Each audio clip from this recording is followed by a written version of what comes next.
এটা হচ্ছে আজকে আমি আপনাদেরকে দেখাবো যে জাহাজের রশির গুডাউন, মানে যেগুলো রশি দিয়ে জাহাজে থাকে কন্টিনিউ, এই জাহাজের রশির গুডাউনটা আপনাদেরকে দেখানোর চেষ্টা করবো। এই দেখেন, যদি আমি একটু পিছনে ব্যাকে দেখাই তো দেখতে পাচ্ছেন যে একদম গুডাউন, এই যে রশির গুডাউন। অজগর সাপ আছে না চিড়িয়াখানা, অজগর সাপ, অজগর সাপের মতন দেখতে পাচ্ছেন। এই যে গুডাউন, এই দেখতে পাচ্ছেন, এই যে গুডাউন, এই যে দেখতে পাচ্ছেন। আমি তো একদম ভিতরে ঢুকে বসছি, এই যে দেখতে পাচ্ছেন, এই যে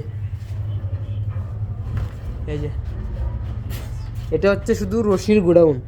এতক্ষণ যেটা দেখছেন এটা রশির গুডাউন। আর আপনারা আমার এই ভিডিওগুলো যদি ভালো লাগে তো অবশ্যই শেয়ার করবেন, যারা জাহাজে আছেন তারা অবশ্যই শেয়ার করবেন, বেশি বেশি করে শেয়ার করবেন যারা জাহাজে আছেন। তো আমরা একটু আজকে এই জাহাজটা ঘুরে দেখছি, অনেক সুন্দর সুন্দর জায়গা, অনেক সুন্দর জিনিস দেখেছি। তো অনেক ভালো লাগছে যে একটা অভিজ্ঞতা হয়েছে, জাহাজের ভিতরে ইঞ্জিন দেখছি, রশি দেখছি, কীভাবে রান্না বান্না করে দেখছি, খাওয়া দাওয়া কোথায় থাকে, বেড সবগুলো দেখছি। তো অনেকটা অভিজ্ঞতা ফিল করতেছি। তো এখন আপনাদেরকে দেখানোর চেষ্টা করতেছি।